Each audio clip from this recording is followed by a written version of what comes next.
La Universidad Técnica Nacional presenta Sapere Aude con Jacques Sagot Martino.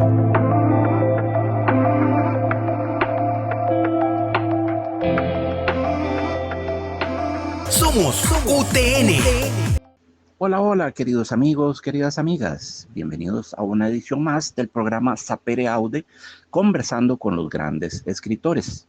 Como siempre, y de manera ya casi ritual, les recuerdo que la expresión latina sapere aude significa atrévete a saber, atrévete a aprender, atrévete a conocer. Significa, por tanto, una expansión del horizonte intelectual, del horizonte del espíritu, un enriquecimiento, y está planteado en forma de desafío. Atrévete, ¿verdad? Ten la audacia de aprender, de saber. Sapere aude, aude de audacia. También encontramos un derivado de esta palabra en la famosa expresión latina audentes fortuna iuvat. La fortuna ayuda a los audaces, audentes, a los audaces. Y claro que la fortuna ayuda a los audaces, eso está clarísimo, lo creo a pie juntillas, como se decía antes. Entonces nuestro programa se llama Sapere Aude, conversando con los grandes escritores. Es un reto, ¿sí? Es un reto a conocer y aprender y a entender y a saber más sobre esta fascinante, vertiginosa, a veces monstruosa, pero siempre bella aventura que es la vida. Y entenderla a través de las grandes plumas de la historia literaria. Y hoy quiero proponerles un autor que ya hemos abordado varias veces y que abordaremos muchas veces más, porque es un autor inagotable, es infinito. Me refiero a Rubén Darío, el príncipe de las letras, el príncipe de los poetas, ese formidable genio nicaragüense del que Ortega y Gasset diría una vez, indio divino, domador de palabras, así decía Rubén Darío, indio divino, domador de palabras. Y ya lo creo que las domaba, sin duda alguna. Bueno, Rubén Darío nace el 18 de enero de 1867 en Metapa, Nicaragua, y el nombre original era Félix Rubén García Sarmiento. Bueno, no se hace carrera literaria con semejante nombre, Félix Rubén García Sarmiento. Entonces se puso un seudónimo más o menos, Rubén Darío, que es muy lindo, suena muy lindo, Rubén Darío, una sonoridad muy linda, muy eufónica, ¿verdad? Él nace, como decía, el 18 de enero del 67 en Metapa, Nicaragua, y muere a los 49 años de edad el 6 de febrero de 1916 en León, Nicaragua, y su cuerpo está enterrado en la Catedral de León, Nicaragua, de hecho. Muere a los 49 años consumido por el alcoholismo, víctima de una cirrosis hepática, porque bebía, el adverbio es bestialmente, bebía bestialmente. Nace en el 67. Bueno, para ponerlo en contexto, Claude Debussy, el gran compositor impresionista francés, nació en 1862 y murió en 1918. Vivió 7 años más que Rubén Darío, pero son rigurosamente contemporáneos. Rubén Darío es 5 años más joven que Debussy, ¿verdad? Pero muere también 2 años antes que Debussy. Repito, Claude Debussy nace en el 62 y muere en el 18. Está en la bisagra entre los dos siglos, a caballo entre los dos siglos, y lo mismo se puede decir de Rubén Darío. Qué gran poeta, queridos amigos, qué gran poeta. Fue un trotamundos, digamos lo que todo el mundo sabe de él. Fue un trotamundos, anduvo por toda Europa, estuvo en Sudamérica, estuvo en toda Centroamérica, estuvo en Costa Rica, estuvo casado con una extraordinaria escritora costarricense, Rafaela Contreras Cañas, Rafaelita Contreras, que escribió un libro de cuentos que se llama Rêverie, nombre puesto en francés por sugerencia del propio Rubén Darío, un libro Rêverie, de hecho Rêverie es el nombre del libro, que es un volumen de 9 cuentos, y es también el título del segundo cuento. Sí, el segundo cuento de la colección le da también el título a la totalidad del libro.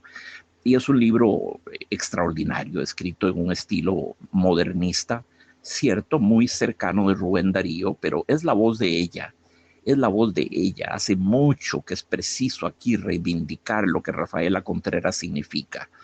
Mucha gente cree errónea, injustamente, que Rubén Darío le escribía los cuentos y ella los publicaba. No, nada de eso.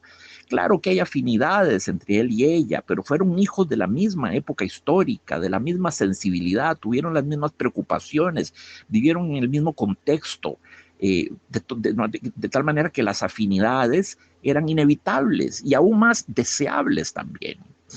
Sí, Rafaela Contrero Cañas fue su esposa. Desgraciadamente, Rafaelita Contreras murió a los 23 años de edad.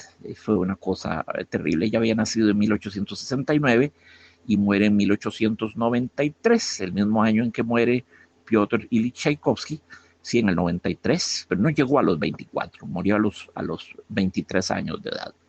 Y sabemos que Rubén Darío, como les decía, que era poeta, por supuesto, pero también era ensayista, también fue cuentista, tiene cuentos notables, y fue diplomático de carrera. Entonces, como diplomático estuvo mucho tiempo en París, donde tuvo la oportunidad de conocer a Paul Verlaine, del cual era un admirador infinito, ¿verdad? De una admiración ilimitada por Paul Verlaine, quien había sido también declarado en Francia el príncipe de los poetas, le habían dado ese título, digamos.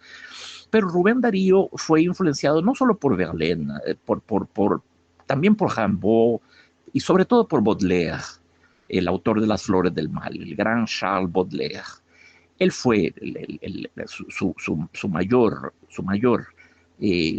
sí, mentor artístico, su modelo, el autor que más emuló, mucho más que Verlaine, aunque siempre se habla de Verlaine, pero yo siento que la huella más honda en la poesía de Rubén Darío es la de Charles Baudelaire.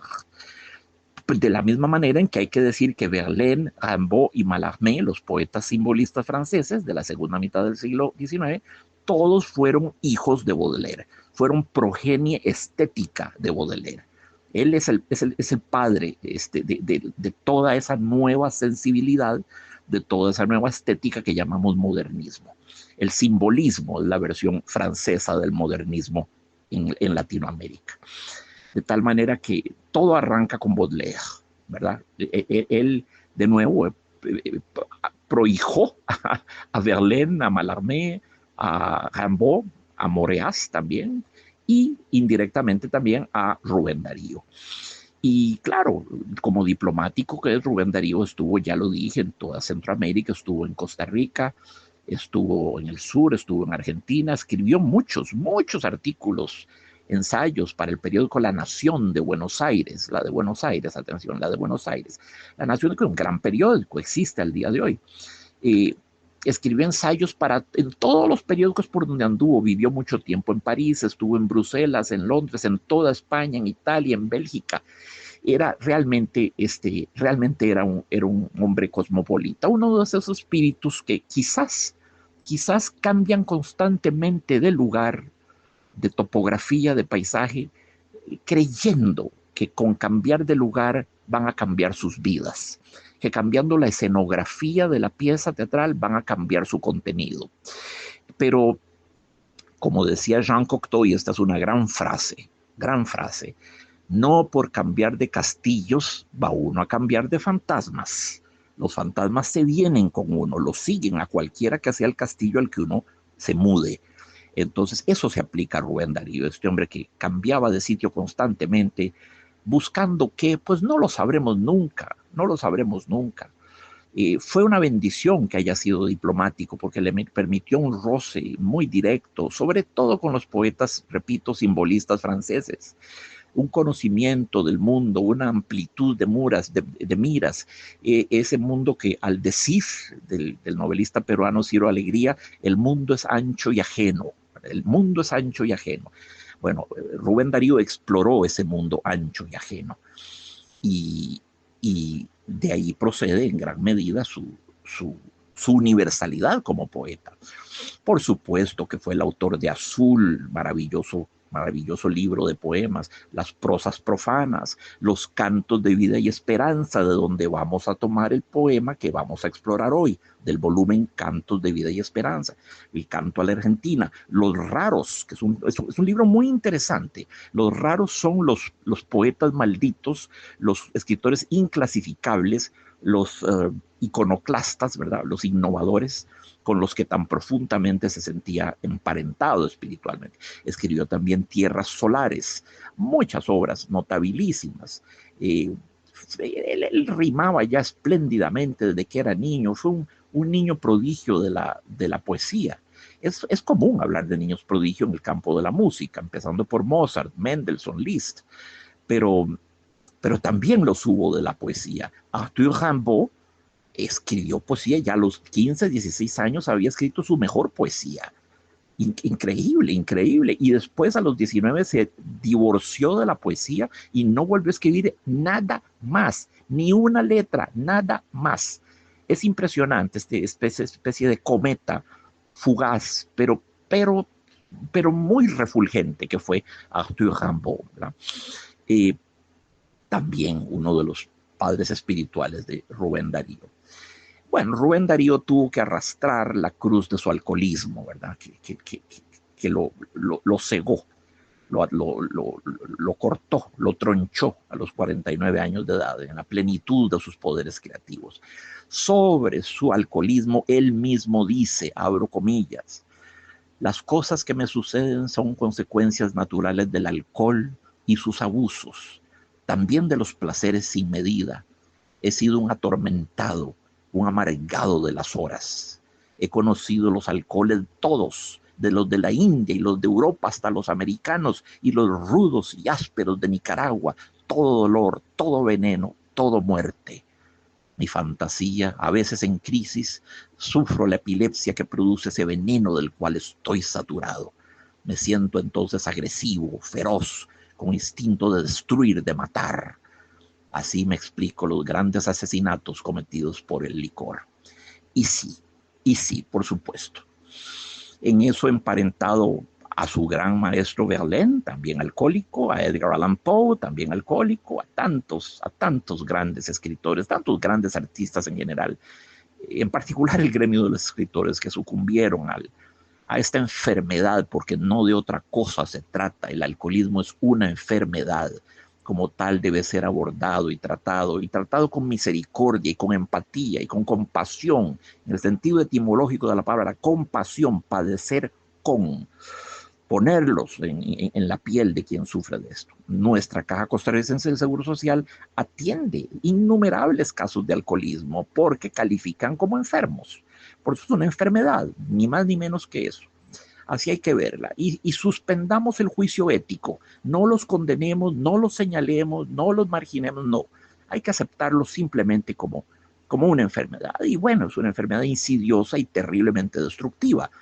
En el párrafo que acabo de leer, Rubén Darío nos habla de su furia destructiva. Bueno, lo peor de todo es que terminó destruyéndose a sí mismo. Es como el escorpión que se inocula con su propio punzón, con su propio veneno.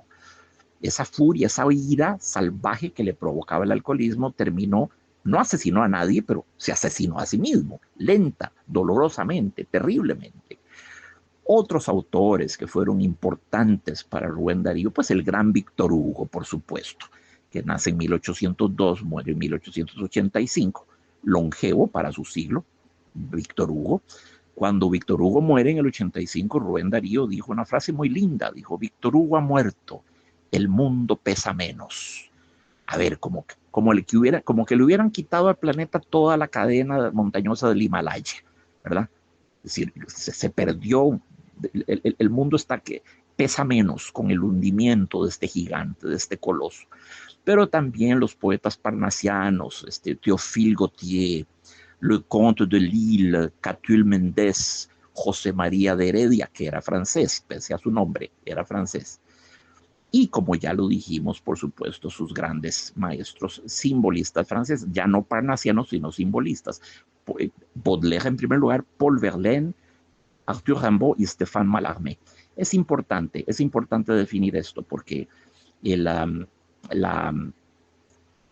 cultura francesa, la sensibilidad finisecular francesa marcó hondamente a Rubén Darío. de todas las cosas que constituyen su compleja personalidad y su sensibilidad, la influencia de la cultura francesa es la más poderosa, sin lugar a dudas. Eh, Hablaba hace un momento del libro Los Raros. ¿A quién incluye entre los raros Rubén Darío? Bueno, a Edgar Allan Poe, se comprende. También la impronta de Edgar Allan Poe es muy fuerte en Baudelaire y también en Rubén Darío.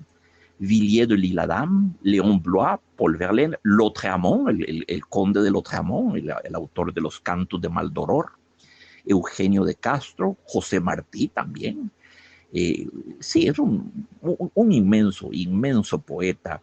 Encontraremos en él también ecos, y cómo no, de Gustavo Adolfo Bécquer, que fue un romántico tardío de la segunda mitad del siglo XIX, ¿verdad? Que realmente fue romántico en una época cuando el romanticismo ya venía de regreso, ¿verdad? Ya había retrocedido para dar lugar al parnasianismo, al simbolismo, al modernismo, ¿verdad? Eh, y luego también sentía gran admiración por Ralph Waldo Emerson, por Paul Whitman, of course, ¿verdad? Eh, el autor del Canto a mí mismo y de las Leaves of Grass. Y como ya lo dijimos hablando de escritores de lengua inglesa, Edgar Allan Poe fue decisivo también. Entonces, un hombre que conoció tanto mundo como quiso, que honró a todos sus predecesores de manera ejemplar, absorbió todas las influencias, como diría Rimbaud, bebió de todas las urnas bebió. Y bueno, a su manera es también un poeta maldito, claro, por supuesto, el malditismo literario, bien encarnado por Rubén Darío, su destino de autodestrucción, su vida que él mismo califica de atormentada, de amargada, de sufriente, ¿verdad? Una vida paroxística, una vida extremosa, eh, así a la velocidad, con el vértigo y con la intensidad que Rubén Darío vivió, a mí incluso me extraña que haya llegado a los 49 años. Era para que se hubiese extinguido antes. Eh, y bueno, eso es lo esencial de un boceto apenas para recordarnos quién era el gran Rubén Darío. Eh, como les digo, no se limitó a la poesía, tiene cuentos bellísimos. Aquí hemos analizado ya un par de cuentos de él.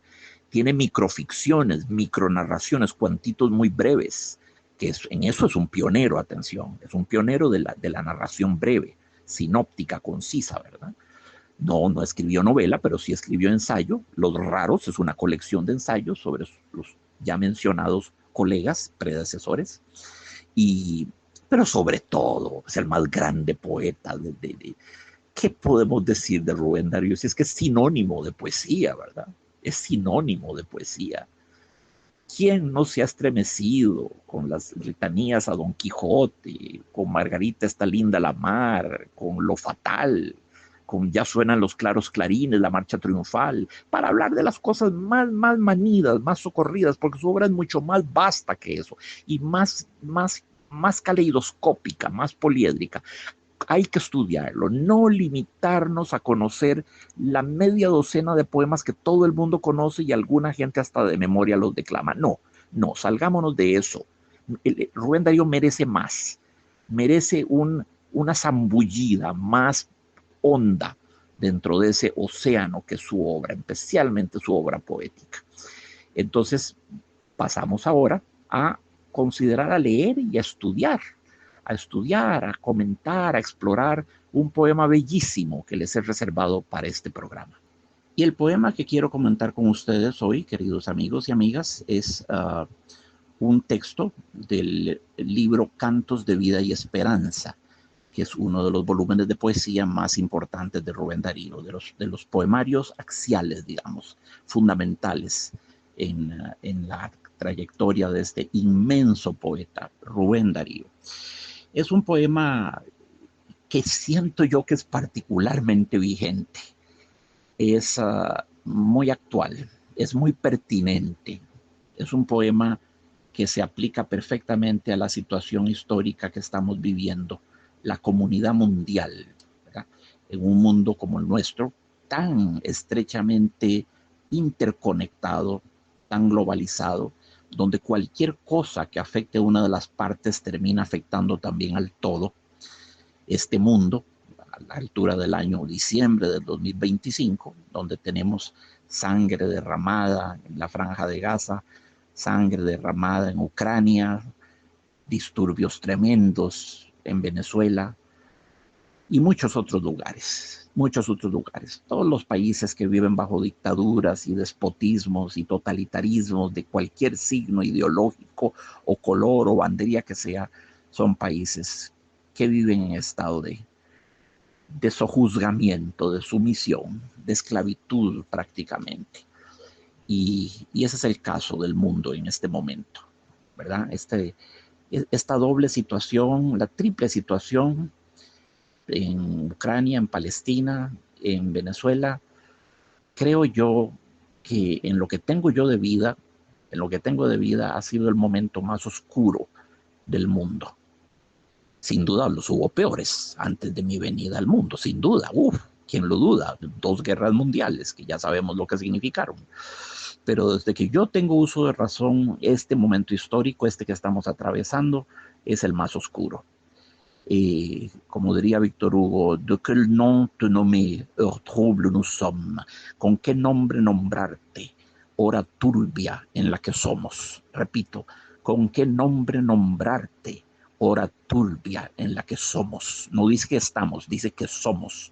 Somos esta hora que estamos viviendo. Y claro, estamos viviendo un momento muy turbio, ciertamente. Y este poema de Rubén Darío pareciera dirigido justamente a los seres humanos. Sí, que estamos vivos al mes de diciembre del 2025, habitando este planeta que se desangra, que sigue padeciendo tremendas convulsiones, conflagraciones, cosas terribles, violaciones de derechos humanos en montones de lugares, en muchísimos. Prácticamente no hay un país en el mundo donde no se viole uno u otro o muchos de los derechos humanos. Conviene tener eso en cuenta. Y ahí incluyo a Costa Rica. No nos vamos a ir por esos hondurreales ahora porque eso sería tema para toda una conferencia. Pero por supuesto que en Costa Rica se violan los derechos humanos. Evidentemente no todos, pero algunos. De eso hablaremos después. Voy a leer el poema de Rubén Darío, como siempre lo voy a leer 2 veces. Se llama Canto de Esperanza. Un gran vuelo de cuervos mancha el azul celeste. Un soplo milenario trae amagos de peste. Se asesinan los hombres en el extremo oeste. ¿Ha nacido el apocalíptico anticristo? Se han sabido presagios y prodigios se han visto y parece inminente el retorno del Cristo. La tierra está preñada de dolor y tan profundo que el soñador imperial meditabundo sufre con las angustias del corazón del mundo. Verdugos de ideales afligieron la tierra. En un pozo de sombra la humanidad se encierra con los rudos molosos del odio y de la guerra. Oh Señor Jesucristo, ¿por qué tardas? ¿Qué esperas para tender tu mano de luz sobre las fieras y hacer brillar el sol tus divinas banderas? Surge de pronto y vierte la esencia de la vida sobre tanta alma loca, triste o empedernida, que amante de tinieblas, tu dulce aurora olvida. Ven, Señor, para hacer la gloria de ti mismo. Ven con temblor de estrellas y horror de cataclismo. Ven a traer amor y paz sobre el abismo. Y tu caballo blanco, que miró el visionario, pase, y suena el divino clarín extraordinario. Mi corazón será brasa de tu incensario. Ese es el poema Canto de Esperanza, el décimo texto del volumen Cantos de Vida y Esperanza. Es una cosa paradójica porque dentro de esta serie de Cantos de Vida y Esperanza se encuentran algunos de los más oscuros, pesimistas y trágicos poemas que Darío alumbró. Es curioso, ¿eh? Es curioso. Voy a repetir el poema, Canto de Esperanza. Un gran vuelo de cuervos mancha el azul celeste. Un soplo milenario trae amagos de peste. Se asesinan los hombres en el extremo oeste. Ha nacido el apocalíptico anticristo. Se han sabido presagios y prodigios se han visto y parece inminente el retorno del Cristo. La tierra está preñada de dolor tan profundo que el soñador imperial meditabundo sufre con las angustias del corazón del mundo. Verdugos de ideales afligieron la tierra, en un pozo de sombra la humanidad se encierra con los rudos molosos del odio y de la guerra. Oh Señor Jesucristo, ¿por qué tardas? ¿Qué esperas para tender tu mano de luz sobre las fieras y hacer brillar al sol tus divinas banderas? Surge de pronto y vierte la esencia de la vida sobre tanta alma loca, triste o empedernida, que amante de tinieblas tu dulce aurora olvida. Ven, Señor, para hacer la gloria de ti mismo. Ven con temblor de estrellas y horror de cataclismo. Ven a traer amor y paz sobre el abismo. Y tu caballo blanco, que miró el visionario, pase. Y suena el divino clarín extraordinario. Mi corazón será brasa de tu incensario. Maravilloso poema, maravilloso poema. Compuesto por 8 estrofas, como lo pueden ver en el texto, en el programa. Ahí está el texto del poema, está compuesto por 8 estrofas de 3 versos cada una, es decir, tercetos, lo que se llama tercetos, así como hay cuartetos, ¿verdad? Y hay dísticos, versos de únicamente 2, estrofas de únicamente 2 versos. Estos son 8 estrofas de 3 versos cada una. Y dentro de cada estrofa hay una sola rima. Una sola rima. El esquema de rimas es muy simple. La primera estrofa, las rimas son celeste, peste y este. La segunda estrofa, las rimas son Cristo, visto y Cristo. La tercera estrofa, las rimas son profundo, meditabundo, mundo. La cuarta son tierra, encierra, guerra. La quinta, esperas, fieras, banderas. La sexta, vida empedernida, olvida. La séptima, mismo, cataclismo, abismo. Y la octava, visionario, extraordinario, incensario. Entonces, en el interior de cada estrofa, Rubén Darío solo cultiva una rima, un solo sonido, una sola reiteración. Y es lo que en francés se llama rime riche, son rimas ricas. Una rima rica es aquella que tiene más de 3 fonemas en común, más de 3 letras en común. Está la rima pobre, que solo tiene una letra en común, la rima rica, ¿verdad? La rima suficiente, perdón, que tiene 2 sonidos, 2 fonemas en común entre un verso y otro. La rima rica, que tiene 3, por lo menos, sonidos en común, y la rima richissime, riquísima, que tiene más de 3. Y aquí estamos en el terreno de la rima riquísima. Celeste y este tienen 4 fonemas en común. Celeste, peste y este, ¿verdad? Cristo, visto, Cristo. Profundo, meditabundo, mundo. Son rimas riquísimas. Son rimas plenas, son rimas muy eufónicas, suenan muy hermoso porque comparten muchas letras. No es solamente una O perdida al final, o una N, o una A, o una I, no. No, hay varias palabras, varios sonidos, varios fonemas, vocales y consonantes. Entonces es un poema con un tipo de rima riquísima, lo dirían en francés richissime. Por debajo está, como ya lo dije, la rima rica, la rima suficiente y la rima pobre, que es una rima bien que mal y la queremos tanto como cualquiera de las otras, pero es menos plena, es menos musical, es menos ritmada, es menos sinfónica que la rima. La rima pobre es menos que la rima suficiente. La suficiente es apenas suficiente, 2 fonemas en común. La rica son 3, ahí estamos muy bien. Y la rima riquísima o más, pues estamos en miel sobre hojuelas, ¿verdad? Y este es un tipo de rima riquísima. Primera estrofa. Bueno, antes de pasar al análisis de cada estrofa, ven ustedes de inmediato que hay 2 registros metafóricos, 2 campos metafóricos, 2 registros imaginarios que predominan. el de la sacralidad, el de lo divino, el de lo religioso y el de la guerra. Esos son los dos campos, ¿verdad?, imaginarios que están invocados constantemente en este poema. El imaginario místico y el imaginario bélico o guerrero.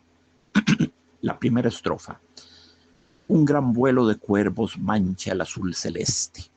Por supuesto, los cuervos son, como lo dice el propio Rubén Darío en otro poema, cuervo, animal protervo. Dice.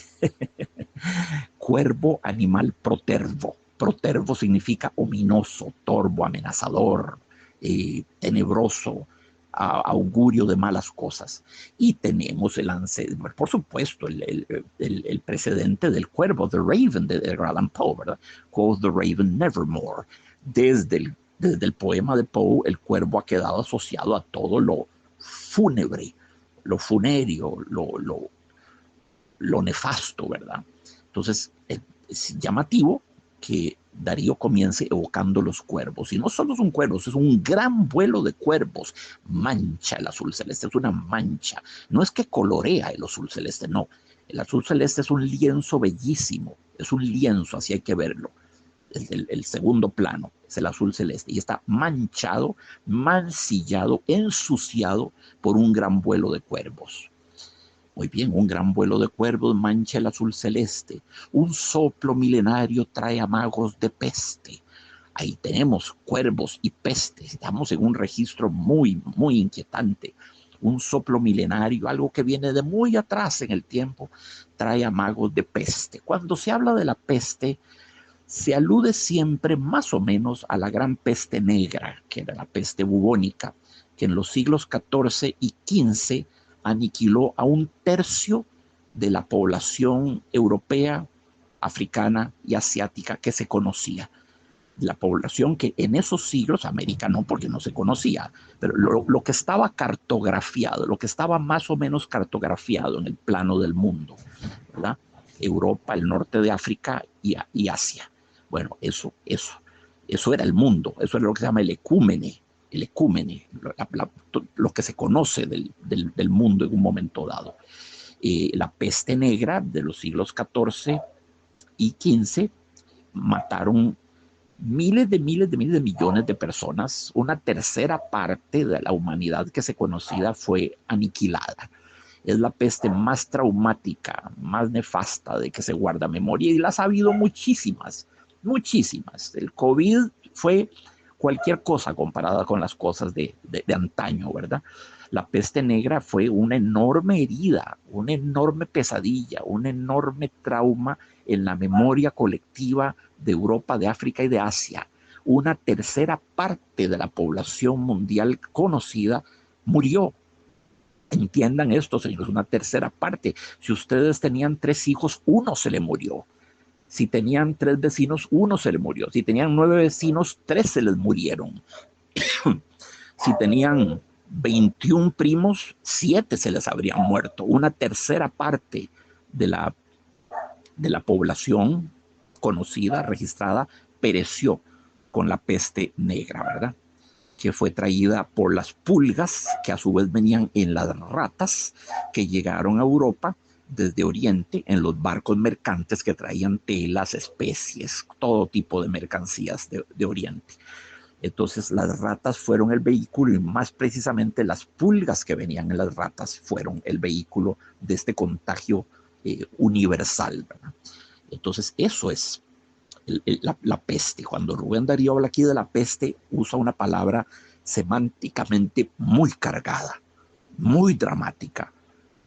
Una vez más, es una de las heridas supurantes en la historia del mundo, la más grande peste que hemos registrado en tiempos históricos, ¿verdad? Debe haber habido peores antes, pero no tenemos documentación sobre ellas, no lo suficiente en todo caso.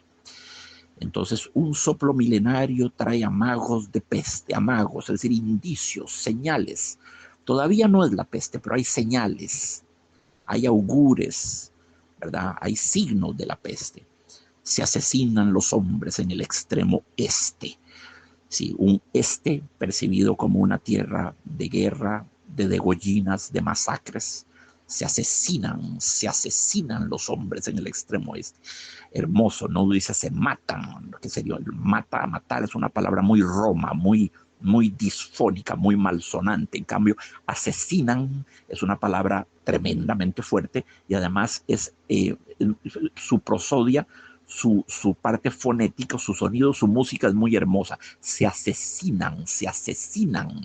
Y tiene esa letra tremenda, la letra I, asesino, ¿verdad? Eh, de herir, hiere, asesina, la I que es como una daga, como una espada, ¿verdad?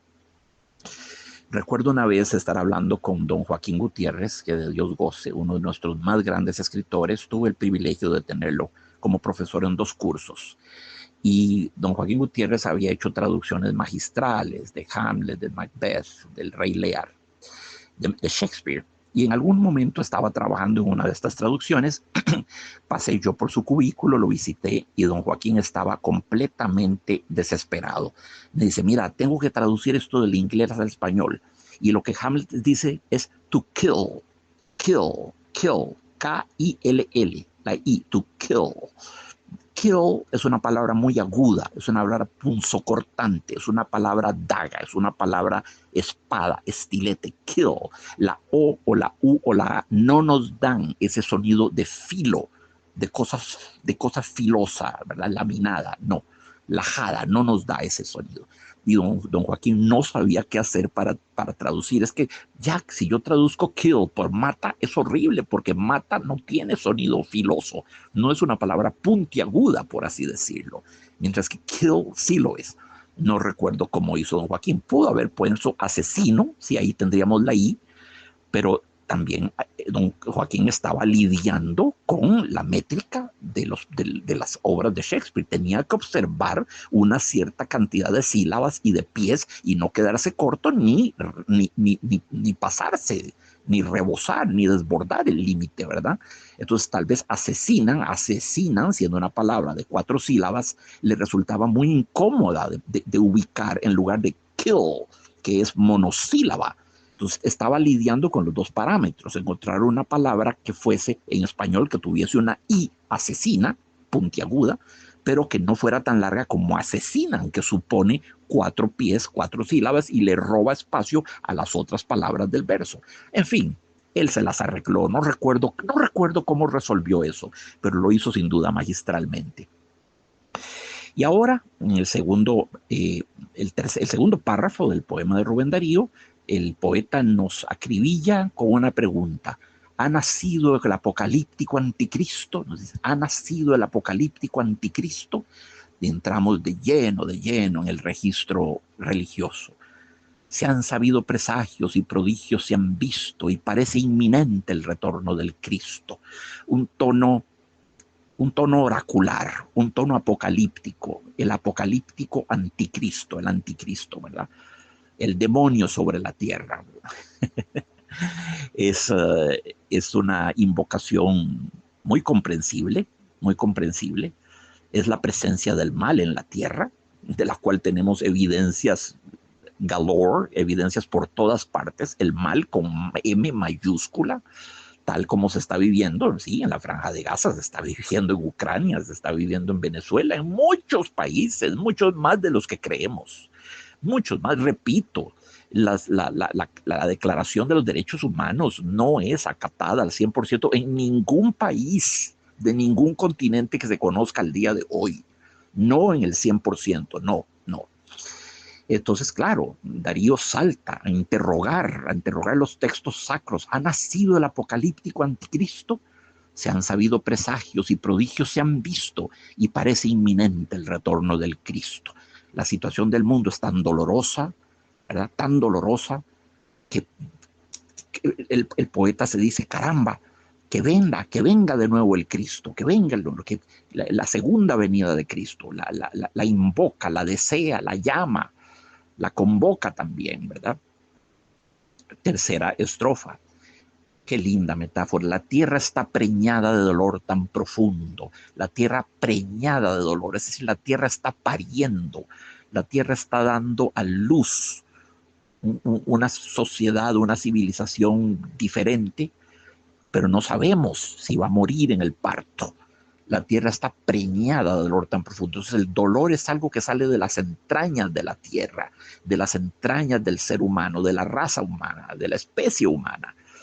La tierra está preñada, está grávida, está encinta, pero lo que está pariendo es un dolor profundo. Tan profundo, nos dice, que el soñador imperial meditabundo sufre con las angustias del corazón del mundo. El soñador es el poeta, es él, Rubén Darío, que califica como imperial meditabundo. Esto es muy dariano, ¿verdad? El soñador, el poeta, como un meditabundo, pero no cualquier meditabundo, un imperial meditabundo. Hay que una glorificación del estatus del poeta, del rango del poeta, ¿verdad? Sí, es un meditabundo, pero no cualquier meditabundo. No es ciertamente un vagabundo, es un imperial meditabundo.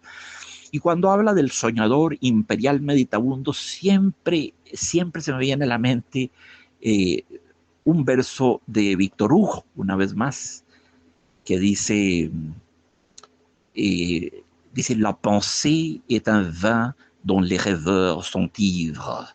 Eso significa, el pensamiento es un vino del que los soñadores viven ebrios. Repito, el pensamiento es un vino del que los soñadores viven ebrios. La embriaguez del pensamiento. Entonces, este soñador imperial meditabundo es como, el, como el poeta que visualiza Víctor Hugo, ¿verdad? Eh, el pensamiento es un vino del que los soñadores están ebrios, viven ebrios. Ese soñador imperial meditabundo de Rubén Darío.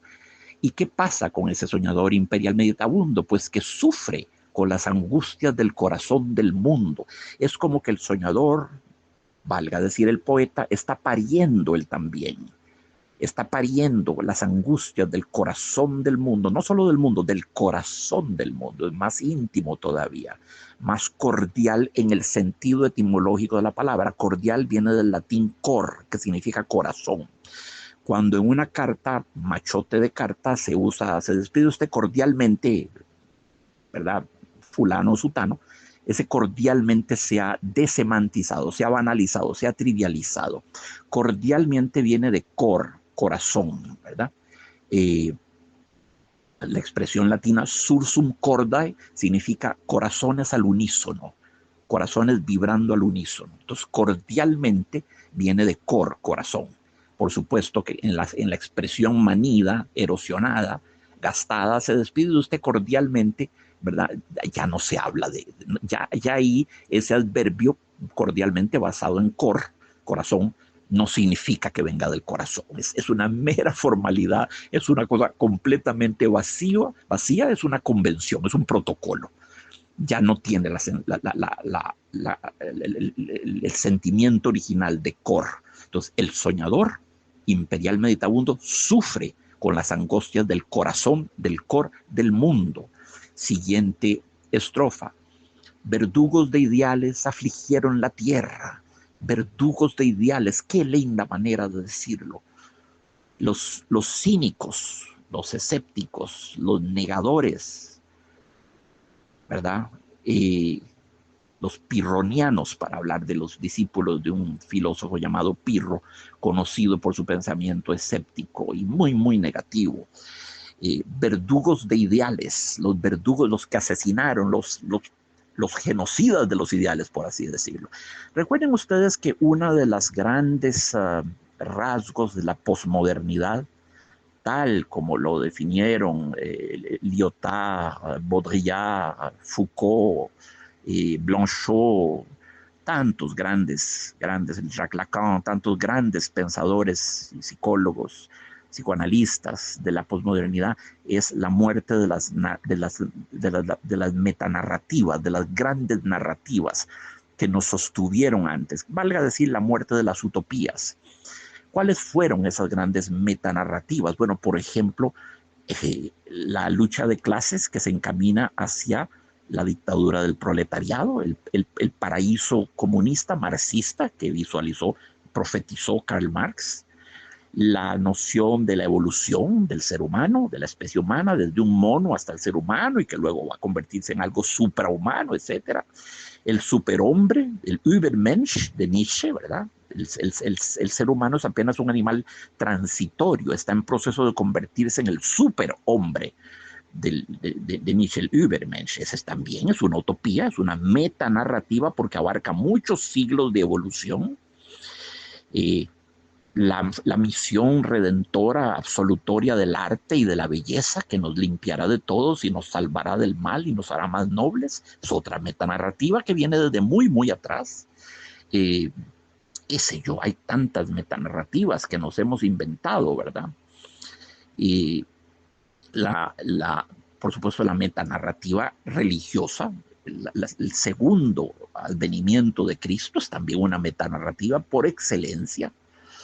La noción de llegar a un mundo de paz, de armonía, de convivencia, de tolerancia, de amor entre los semejantes, es una metanarrativa también. Bueno, todas esas metanarrativas que sostuvieron al mundo, que lo sostuvieron literalmente, se han desvanecido, se han desacreditado. La metanarrativa del progreso, por ahí debe haber comenzado, que surge en el siglo XVIII, en el siglo de la enciclopedia, del iluminismo, de las luces, la Aufklärung, ¿verdad? La ilustración, todo lo que pensaron Voltaire, Diderot, D'Alembert, Condorcet, el Barón d'Holbach, Montesquieu, todos estos grandes pensadores que estaban convencidos de que, Augusto Comte después también, de que el ser humano iba a lomos del progreso, como un Pegaso, ¿verdad? A lomos del progreso, que de la mano de la ciencia positiva, decía Augusto Comte, íbamos a llegar hacia un estado de beatitud y de felicidad absoluta y de conciencia absoluta. El progreso, el mito del progreso. ¿Y a qué nos llevó el progreso? A 2 bombas atómicas en Hiroshima y Nagasaki con 500,000 de muertos. Bueno, también eso es, entre comillas, progreso. No es que esté diciendo que el progreso sea malo per se, no.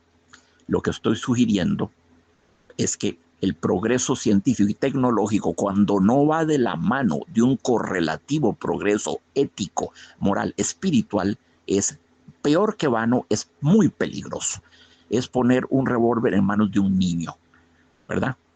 Es poner unas fuerzas de destrucción inimaginables en manos de una criaturilla irracional, llena de odios, prejuicios, resentimientos, voluntad hegemónica, voluntad de dominación. Es muy peligroso. Entonces, la metanarrativa del progreso, la humanidad va hacia el progreso y el progreso nos hará felices. Esa se cayó también, se cayó, o fue cuestionada de manera muy radical. De nuevo, no es que el progreso sea malo, es que el progreso tenía que venir de la mano de otras cosas que no se dieron, no sucedieron. El lento proceso de madurez del ser humano hacia un tipo de criatura que no sea tan egoísta, tan codiciosa, tan cruel, tan territorial, ¿verdad? Eso no se dio, no crecimos en ese aspecto. Y sí tenemos las armas al servicio de esa codicia y de todos esos horrorosos defectos, ¿verdad? Entonces es muy peligroso. Bueno, esa es una metanarrativa que se cayó también. En todo caso, cuando Darío habla de verdugos de ideales, no puedo dejar de pensar en eso, en la muerte de las grandes metanarrativas que durante mucho tiempo sostuvieron a la humanidad, le indicaron un norte o incluso varios nortes, una senda, un itinerario, un camino hacia la plenitud y la felicidad, vivida en armonía, ¿verdad? Y en sociedad. Pero no, esos ideales, esas utopías se cayeron. Ya nadie cree en ellas, nadie cree en el Übermensch, nadie cree en la dictadura del proletariado y la abolición de la lucha de clases. Nadie cree que el ser humano viene de un mono y se dirige hacia un ángel. Nadie cree que el progreso nos va. No, estamos en un tiempo de desengaño, de desencanto, lo que Max Weber, el gran sociólogo, hablaba en Zauberung der Welt, el desencanto del mundo. Los seres humanos somos un animalito desencantado, desmoralizado. Nuestras ilusiones se cayeron a pedazos. Nosotros mismos las hicimos trizas. Entonces, Rubén Darío nos habla de verdugos de ideales afligieron la tierra, en un pozo de sombra la humanidad se encierra, con los rudos molosos del odio y de la guerra. Los molosos, muy curioso, los molosos son un tipo, una raza canina, un tipo de perro. Bueno, el tipo de perro braquicefálico, es decir, de cráneo redondito, con mandíbulas muy cortas, pero muy potentes, orejas naturalmente caídas, ¿verdad? Perros como decir el bulldog, el boxer, por ejemplo, ¿verdad? Son perros del tipo moloide o molosos, ¿verdad? Es un tipo de can, es una subespecie de un subtipo de los perros. Y es posiblemente a eso que se refiere Rubén Darío, que a menudo habla también, una palabra de él muy frecuente es mastín, los mastines, perros feroces, el sabueso de los Baskerville de Arthur Conan Doyle, perros temibles, ¿verdad? Eh, qué sé yo, un Rottweiler, un Pitbull, esos tipos de perros. Eh, entonces los molosos son una especie canina. También podría ser que Rubén Darío, esto no lo sabemos, no podemos saberlo con certeza matemática, molosos hiciera alusión a la tierra de Molosia, a la región de Molosia que queda en el noroeste de Grecia, eh, allá, en uno de los recodos del mar Jónico, quedaba la tierra de Molosia. Y sus habitantes, el gentilicio, eran los molosos. Y eran conocidos por ser bravíos guerreros. A los griegos les costó mucho subyugarlos y anexarlos al imperio griego. Y después, por supuesto, Molosia, como la propia Grecia, cayó toda bajo la égide del imperio romano. Pero bueno, eran una raza eh, difícil de domeñar, bravía, altiva. Entonces, pero estos molosos son rudos. No sabemos si Darío alude a los personajes de esa mítica tierra molosia, ¿verdad? Noroeste de Grecia, o si alude a los mastines, a los perros estos fieros o de apariencia muy fiera, de tipo moloide, molosos, es decir, ¿verdad? Los rudos molosos del odio y de la guerra. Pasamos a la siguiente estrofa y nuevamente Darío invocando el imaginario religioso. Oh Señor Jesucristo, ya esto es una invocación desesperada, ¿verdad? La exclamación oh entre signos de exclamación. Hay siempre ponerle cuidado a los signos de exclamación. Toda esta estrofa está entre signos de exclamación. Los tres versos que la constituyen están entre signos de exclamación. Oh Señor Jesucristo, ¿por qué tardas? ¿Qué esperas para tender tu mano de luz sobre las fieras y hacer brillar al sol tus divinas banderas? Aquí tenemos una implosión bellísima del imaginario bélico con las banderas, ¿verdad? Y del imaginario religioso. Oh Señor Jesucristo, tender tu mano de luz, todo eso es religioso, eso es místico, sobre las fieras. Bueno, es como en el también los propósitos del lobo, ¿verdad? De Rubén Darío, el hermano Francisco, y el poverelo Francisco de Asís, cuando se detiene a hablar con el lobo, el hermano lobo, ¿verdad? Hermano lobo, y lo trata de melifica tu ser montarás, qué linda expresión, le dice Francisco de Asís al lobo, melifica, eso viene de miel, dulcifica sería, atempera, ¿verdad? Suaviza, tu ser montarás de feroz, de salvaje, de junglar, ¿verdad? Melifica tu ser montarás. Entonces aquí, ¿por qué tardas? ¿Qué esperas para tender tu mano de luz sobre las fieras? Uno piensa en lobos, tal vez por una pequeña guiño de ojos intertextual a los motivos del lobo, el poema de San Francisco de Asís hablándole a su hermano lobo, ¿verdad? Y el lobo le responde al final a San Francisco de Asís y lo deja de una pieza, ¿verdad? Pero ese es otro poema, lo analizaremos en algún momento, un poema bellísimo. Posiblemente muchos de ustedes lo conocen, es muy declamado, con frecuencia lo declaman. Entonces ya aquí directamente el poeta invoca a Jesucristo, le suplica que venga, que le pregunta, ¿por qué tardas? ¿Qué esperas para venir? para tender tu mano de luz sobre las fieras y hacer brillar al sol tus divinas banderas. Esta es una estrofa muy saturada de efectos de luz, ¿verdad? Tu mano de luz, y hacer brillar es luz, y sol es luz, tus divinas banderas. Estamos bajo lo que Gilbert Durand llamaría el régimen diurno. Son metáforas diurnas, metáforas solares, metáforas de luz. Tu mano de luz, hacer brillar, y el sol. Incluso las banderas, que uno siempre se la imagina ondeando al sol, ¿verdad? Entonces, este verso es una enorme, esta estrofa es una enorme exclamación, una invocación, un llamado desesperado, impaciente a Jesucristo. Siguiente estrofa. Surge de pronto y vierte la esencia de la vida sobre tanta alma loca, triste o empedernida, que amante de tinieblas tu dulce aurora olvida. Nuevamente la luz, pero la forma de aurora. La aurora, la aurora del despertar, el alba, ¿verdad? Sí, el alba, la salida del sol en el horizonte. Tu dulce aurora, la dulce aurora de Dios, la dulce aurora de Jesucristo. Entonces, Darío sigue invocando a Cristo, le dice, surge de pronto, él quiere que aparezca de pronto y que vierta la esencia de la vida, el dador de vida por excelencia, ¿verdad? Que vierta la esencia de la vida, no la vida, la esencia de la vida, sobre tanta alma loca, triste o empedernida. Ay, amigos, si se pone uno a pensar en los líderes que capitanean los destinos del mundo en este momento, en esa banda de imbéciles, de psicópatas, de gorilas, de criminales de lesa humanidad, de genocidas, y no voy a nombrarlos porque ya sabemos quiénes son, y les garantizo que se nos olvidan muchos al día de hoy.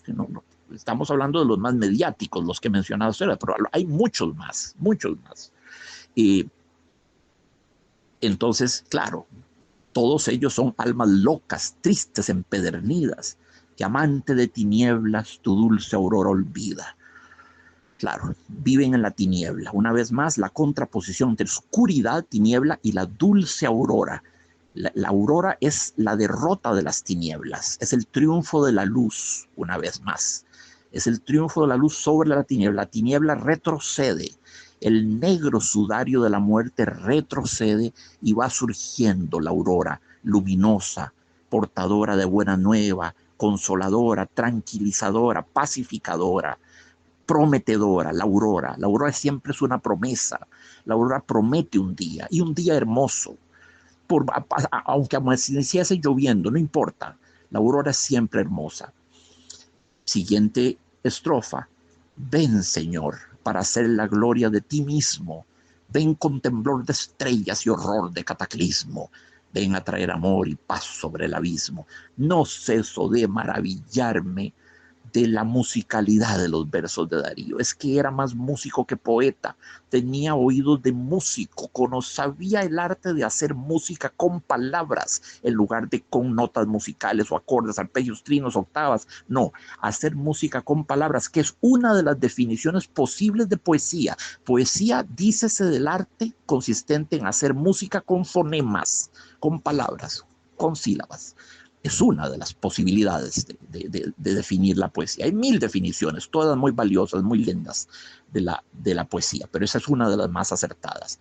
¿Cómo suena esta estrofa? Ven, Señor, sigue suplicando, ¿verdad? Ven, Señor, para hacer la gloria de ti mismo, para que venga el Señor para gloria de sí mismo, para que Él se gloríe en el mundo, para que proclame su victoria, es por la gloria del mismo. Ya no está pidiendo ni siquiera por el mundo, está pidiendo que Dios venga a la tierra para que su majestad, su belleza, su sublimidad quede por fin rubricada, para que sea su triunfo definitivo. Es para Él mismo que está pidiendo, para Dios mismo. Ven, repite, y aquí tenemos un viejo recurso poético, ya lo hemos comentado varias veces, la anáfora. Una anáfora es cuando varios versos comienzan con la misma palabra o grupo de palabras. Y aquí tenemos 3 versos que comienzan con ven, imperativo, ven. Ven, Señor, para hacer la gloria de ti mismo. Ven con temblor de estrellas y horror de cataclismo. Ven a traer amor y paz sobre el abismo. La anáfora, ¿sí? Comenzar cada verso con el mismo grupo de fonemas o con la misma palabra, en este caso, ven, ven, ven, que se convierte en una enumeración, lo cual es una figura también poética. La enumeración tiene sus reglas y tiene su protocolo, ¿verdad? Y entonces esto es bellísimo, ¿verdad? Bellísimo. Ven, ven. ¿Cuál es? Lo he dicho mil veces. ¿Cuál es el texto donde por antonomasia se pone en uso la anáfora? Las bienaventuranzas de Jesucristo, bienaventurados los pobres de espíritu, bienaventurados los que padecen, de los que perseguidos por la justicia, bienaventurados los que padecen hambre y sed y frío, bienaventurados, bienaventurados, bienaventurados. Cada versículo, en este caso, pero esos versículos son al mismo tiempo versos, cada versículo comienza con bienaventurados. Y así montones de poemas maravillosos que tienen anáforas, que comienzan con la misma palabra o mismo grupo de palabras. Los hemos comentado. Yo siento que las bienaventuranzas de Jesucristo son un poema. Y lo digo a toda honra. Tiene la belleza de los poemas. ¿Y qué poema? Si me preguntaran ahora, así, top of my head, como dicen los angloparlantes, yo diría que las bienaventuranzas son el más bello poema jamás escrito en la historia del mundo. Yo lo leo y me siento, se me entra en el alma una paz, una confortación, una seguridad, una fe, una calma, un bienestar, una felicidad siquiera visionaria, siquiera proyectada hacia el futuro, pero felicidad, bien que mal. Entonces las beatitudes, las bienaventuranzas de Jesucristo son un poema y usa de manera profusa, de manera sistemática, metódica, la anáfora. El compositor nacido en Bélgica, pero criado en Francia, hizo toda su carrera en Francia, César Franck, le puso música a las bienaventuranzas, solo que en francés bienaventuranza se llama beatitude, las beatitudes, no las bienaventuranzas, las beatitudes, les beatitudes. Hizo uno maravilloso oratorio con coro y orquesta, poniendo en música las bienaventuranzas de Jesucristo, y vieran qué hermoso es. César Franck, F-R-A-N-C-K, César Franck, les beatitudes, las bienaventuranzas. Y bueno, pasamos a la última estrofa. Y tu caballo blanco que miró el visionario pase.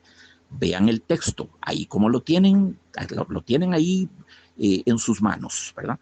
Aquí lo que hay es un encabalgamiento, valga que está hablando de caballos, y no sé si de manera subconsciente les hablé además un encabalgamiento. ¿Qué era un encabalgamiento? Lo hemos discutido antes.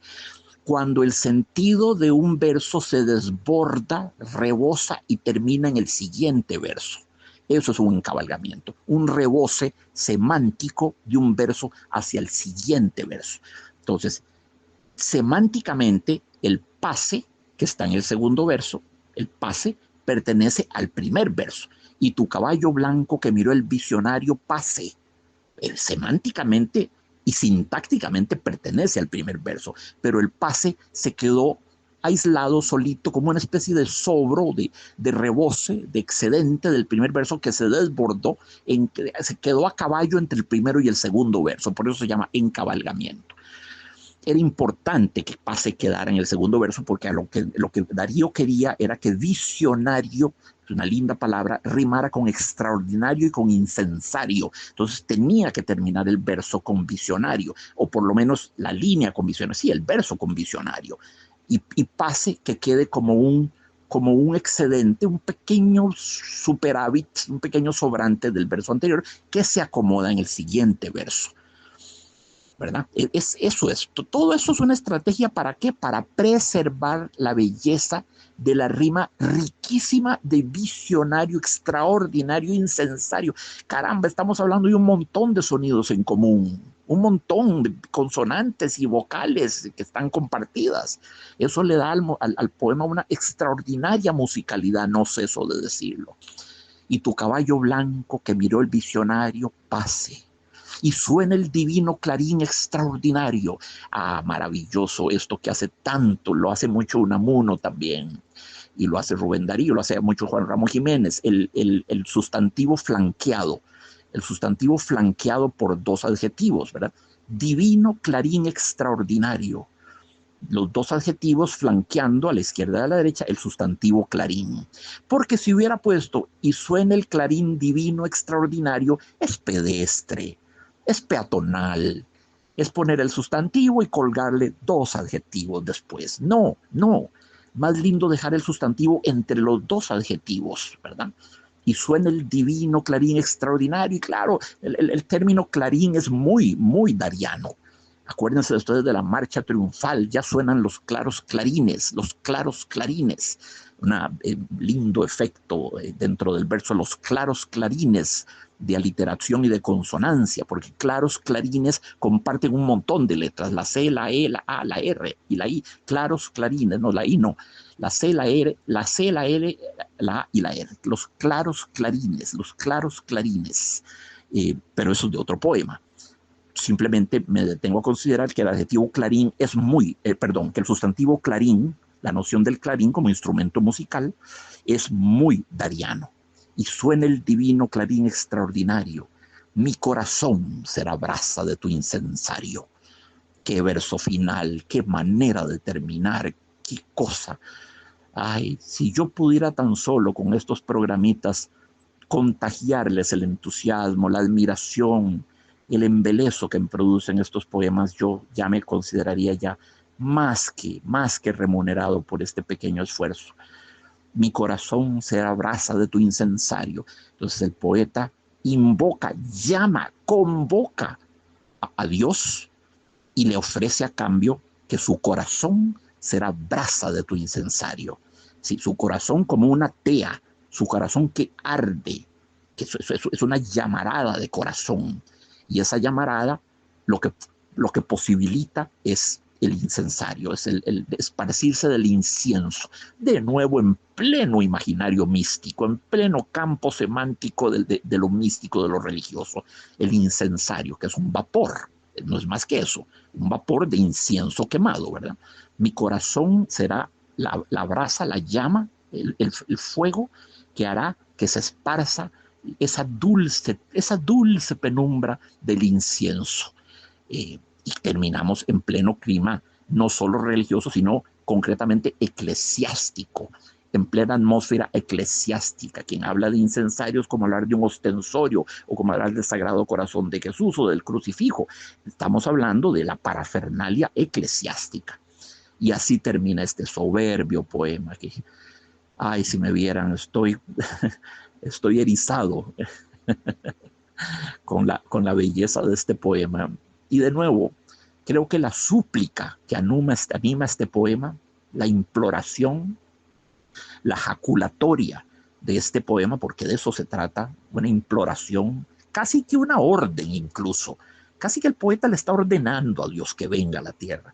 Esa imploración, de nuevo, es tan actual, porque difícilmente puede uno ver cómo podrían los seres humanos dirimir sus diferencias, sus sanguinarios instintos, si no es a través de la soteriológica, ¿verdad?, presencia de Dios, que Dios nos dé una mano, que nos eche una mano, o las dos manos mejor, para salir de este tremendo atolladero infernal en que estamos prendidos, de este cepo en que estamos prendidos, el cepo del odio, de la codicia, del territorialismo, del resentimiento, de la venganza, ¿verdad?, del hegemonismo, de los nacionalismos exacerbados y fanáticos.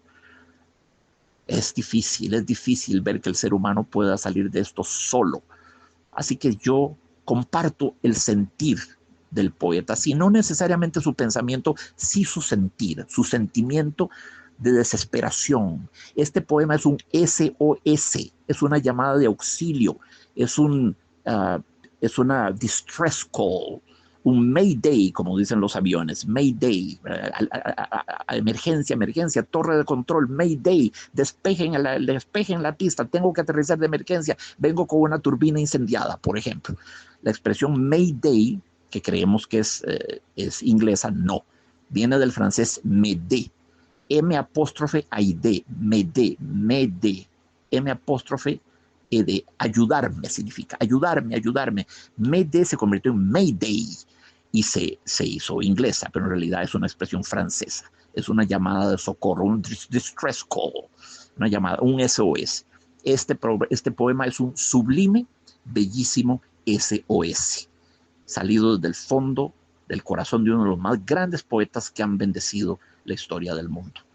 Un abrazo para todos ustedes, queridos amigos, mi cariño, mi gratitud, y seguimos en nuestro próximo programa de Sapere Aude, conversando con los grandes escritores.